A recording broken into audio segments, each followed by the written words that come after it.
हा जो ब्लॉग आहे ना, होळीच्या दिवशीचा आहे. काल ग्रहण असल्यामुळे ना, माझ्याकडून अपलोड करणंच झालं नाहीये. होळी असल्यामुळे मी सकाळीच लवकर उठले होते, अंघोळ वगैरे केली आणि सकाळची स्किन केअर करून घेतली. त्यानंतर आपली दिवसाची सुरुवात मस्त लिंबू पाणी पिऊन होते. मग काय लिंबू पाणी वगैरे घेतलं आणि आज आहे माझी एंगेजमेंट अॅनिव्हर्सरी पण. मग काय काल गुलाबजामुन बनवले होते. म्हटलं 7 वर्ष अगोदरही आपण गुलाबजामुनच खाऊ घातले होते यांना, आज पण तशीच सुरुवात करावी. मग काय यांना गुलाबजामुन वगैरे खायला दिले.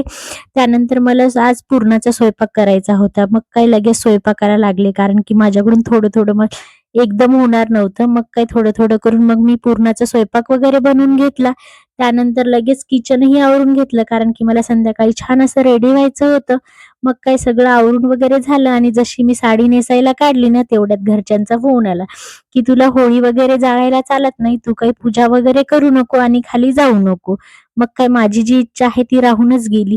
पण मग मी ह्यांना जसं-जसं सांगितलं ना, तसं-तसं ह्यांनी खूप छान तयारी केली, रांगोळी वगैरे काढली आणि सगळी छान अशी पूजा वगैरे करून घेतली. त्यानंतर पूजा वगैरे झाल्यानंतर आम्ही जेवण वगैरे केलं.